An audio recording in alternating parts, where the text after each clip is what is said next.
Orang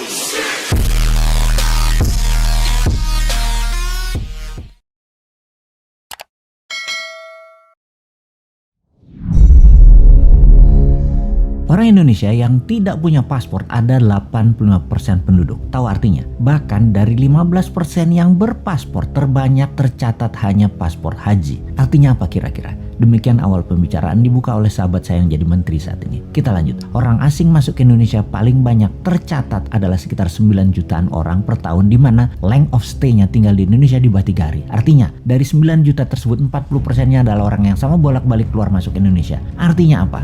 Betul, artinya belum banyak orang mancanegara yang memanfaatkan wisata ke Indonesia. Kebanyakan bisnis trip. Bagaimana membuat lama tinggal length of stay menjadi lebih dari 5 hari dan spendingnya per orang wisatawan asing lebih dari $500 per harinya. Dan pebisnis spendingnya lebih dari $20.000 per hari karena belanja barang-barang untuk usaha. Kalau menjawab pertanyaan di awal paragraf tersebut, maka sesungguhnya 85% warga tidak pernah melihat apapun kemajuan negara lain seperti Tiongkok di mainlandnya, kemajuan Hong Kong, Singapura, Dubai, London, New York. Itu baru sisi kotanya, belum lagi dari sisi wilayah industri dan usahanya. Pusat bisnis hulu, heavy industry, high-tech industry, digital IT industry, Silicon Valley, military industrial complex, farmasi industrial complex, food estate, dan lain sebagainya. Juga dapat dipastikan buku yang dibaca, informasi yang diterima sebatas kulit dan covernya saja. Ditambah lagi pasti tidak pernah berjumpa kaum bilioner properti atau properti mogul, whaler, bilioner Wall Street, venture kapitalis, bilioner entertainment, bilioner sport, bilioner heavy industry, bilioner food industry, precious metal bilioner, dan ratusan bilioner dari berbagai bidang usaha.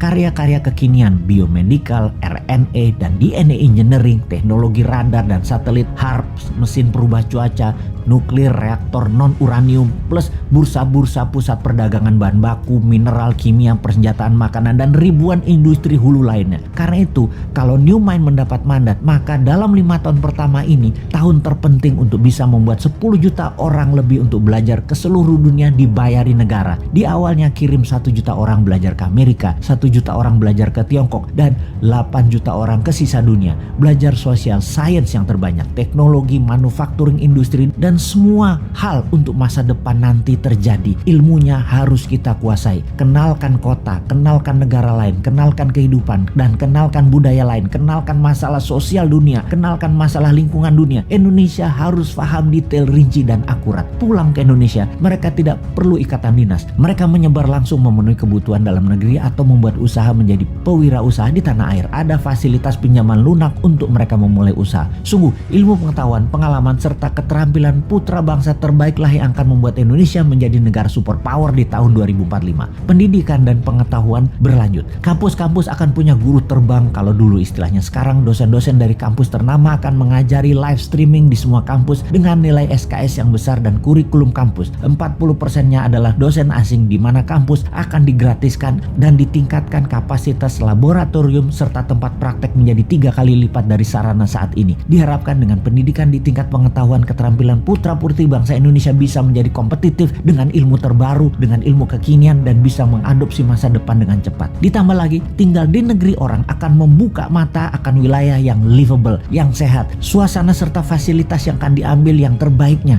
yang akan dicocokkan dengan budaya lokal Indonesia, membuat masa depan eco-living Indonesia adalah yang terbaik di dunia. Setelah membuka wawasan dan menambah ilmu, di mana mereka nanti berkarya sekembalinya ke tanah air. Indonesia akan memiliki 30 kek kawasan ekonomi khusus dengan luas rata-rata 3.000 hektar. Setiap kek akan memfokuskan pada beda-beda produksinya di setiap daerah di mana bisnis tersebut berada. Kita menargetkan setiap kek akan menampung 1 juta populasi, di mana saat ini kita sudah punya kek seperti Jababeka. Jababeka ada 1 juta orang hidup di sana, dan kawasan ekonomi khusus Jababeka GDP per kapitanya saat ini adalah 8 kali GDP per kapita nasional, yaitu $32.000. Indonesia akan punya 30 kek baru di menyebar di seluruh Indonesia, ditarget dalam 20 tahun ke depan GDP per kapita kawasan Kek mencapai $100.000 per kapitanya. Di Kek, pengusaha tidak bayar pajak selama 5 tahun, juga mendapatkan kebebasan pajak free tax hingga 15 tahun untuk produk yang 100% ekspor. Free tax hingga 25 tahun untuk industri dengan tenaga kerja di atas 20.000 orang, dan produknya mayoritas untuk ekspor dengan bahan baku mayoritas dari dalam negeri. Kawasan Kek adalah zona produksi, bisnis midstream, dan hilirisasi industri manufaktur. Kawasan di luar Kek adalah penghasil atau hulu bahan baku, juga kawasan pasar.